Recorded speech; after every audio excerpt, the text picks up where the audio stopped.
আজকে সকাল থেকে কিন্তু আমরা এখানে অবস্থান করছি এবং দেখতে পাচ্ছি যে শহরের বিভিন্ন জায়গা থেকে দেখতে পেলাম যে নারায়ণগঞ্জ থেকে দুজন এসেছেন, তারা দেখতে যে স্কুলে যেখানে ভেঙে পড়েছে স্কুলের কী অবস্থা, ভেতরে কী অবস্থা এগুলো দেখতে এসেছেন। এছাড়াও শহরের বিভিন্ন জায়গা থেকে লোকজন আসছেন শুধুমাত্র কৌতূহল মেটানোর জন্য যে স্কুলে একটা বিমান ভেঙে পড়েছে, স্কুলটার কী অবস্থা, ভেতরের কী অবস্থা, মানে বাচ্চারা যে কষ্ট পেয়েছে, মারা গেছে, তারা ওই স্কুলটার কী অবস্থা কী আছে এটা দেখার জন্যই আসছেন। তবে গত দুদিন যেরকম ছিল যে ভেতরে ঢুকতে দেওয়া হচ্ছিল না, আজকে আমরা দেখতে পেয়েছি যে যারা দর্শনার্থী বিভিন্ন জায়গা থেকে এসেছেন তাদেরকে কিছুক্ষণ পর পর গেট খুলে 10-15 জন 20 জনের করে ভেতরে ঢুকতে দেওয়া হচ্ছে।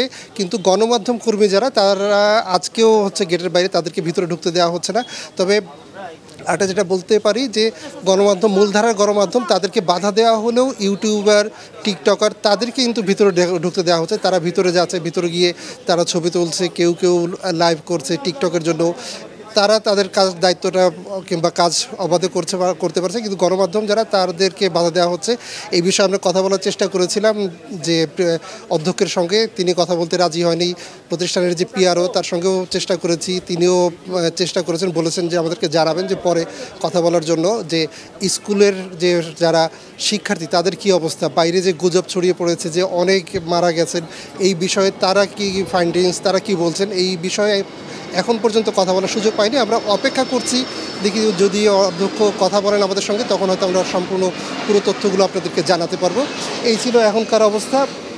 তবে একটু আগে আমরা যেটা দেখতে পেলাম যে বিমান বাহিনীর 2টি গাড়িতে করে তদন্তকারীরা এসেছেন, তারা ভিতরে ঢুকেছেন, কথা বলছেন। তারা হয়তো বেরোলে আমরা আবার কথা বলার চেষ্টা করব, যদি তারা আমাদের সঙ্গে কথা বলে তাহলে হয়তো আমরা জানাতে পারবো যে সর্বশেষ কী অবস্থা। এই ছিল আমার কাছে। নিয়াজ, আপনাকে ধন্যবাদ।